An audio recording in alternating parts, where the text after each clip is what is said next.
I just want to discuss quickly the, in the context of what happened now with the IDF reviews and clarity that what was going on October 7th and what was not going on. And that has to do with control and that has to do with knowing what was going on in the battlefield. Just talking about the arrogance of what went down in the days after October 7th when it came to uh, reservists and needing proper equipment. Um, and I just want to read a few of these comments. So this was posted in E-Jewish Philanthropy, and it said the IDF's technological and logistics directorate has clear designations of what equipment is needed for different units based on the missions, et cetera, et cetera. Michelle Yanko, Major General, he says the equipment is in accordance with the type of mission, and that's what we planned for. We did not intend to give all 300,000 reserve soldiers ceramic vests. Everyone who will be in combat has a ceramic vest. Um, and then trying to make excuses as if it's additional stuff that's not necessary. Um, no, no. This is utter nonsense. There were lies at the time. There were lies then. There were lies now. There are always lies. There's just lying, lying, lying. And it's clear now that there was really no idea what was going on. And any claim that there was a concept is completely.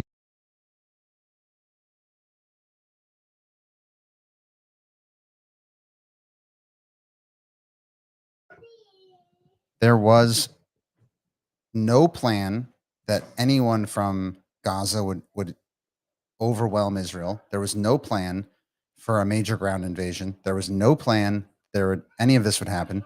The Southern Command has come out now and said that there was no plan for conquering Gaza. And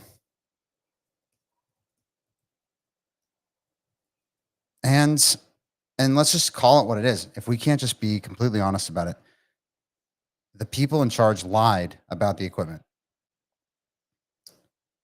Maybe they had a good reason, maybe they didn't know, but at the end of the day, they lied. They simply lied, and it made a difference in the battlefield, and it impacted how people saw what was needed and what wasn't needed. And to me, that's just awful.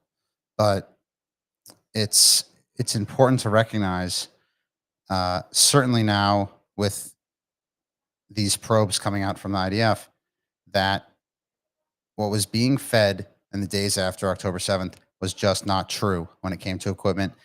Not that it was somewhat true and misunderstood, it was completely untrue. 100% untrue. And, I try to be diplomatic somewhat, but shame on those people who lied and shame on those who tried to downplay what the soldiers needed. It's truly reprehensible. And they have to be called out for it because this is not a victimless misrepresentation. There are people that went onto the front lines and are still going onto the front lines missing equipment that would better improve the chance that they survive. And they were gaslit. The donors were given bad information, and people that wanted to help were discouraged from doing so. So it's truly reprehensible. And again, I want to go back to this E-Jewish Philanthropy article. If you go on this, over 360,000 reservists have been called up since the outbreak of war on Saturday, and the largest Israel Defense Force enlistment in 50 years. Okay.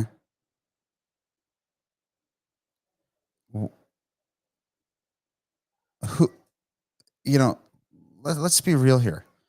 They didn't have a plan for a Gaza invasion, and yet we're supposed to believe that they have all of the equipment for what's needed for all of these people. I mean, is that actually what was supposed to have been believed? And the people that knew this and still put these lies out should be held accountable. The military has been adamant there's no significant shortage. The answer is somewhat more complex and nuanced than it may immediately seem. To a large extent, the widespread request for equipment by military units and IDFs and citizens that there are no serious shortages do not conflict with each other. Um, yes, they do. Yes, they do. The soldiers were short equipment. There was bad information that was spread. It might have been a justifiable thing trying to not give Israel's enemies an idea that there was serious shortage.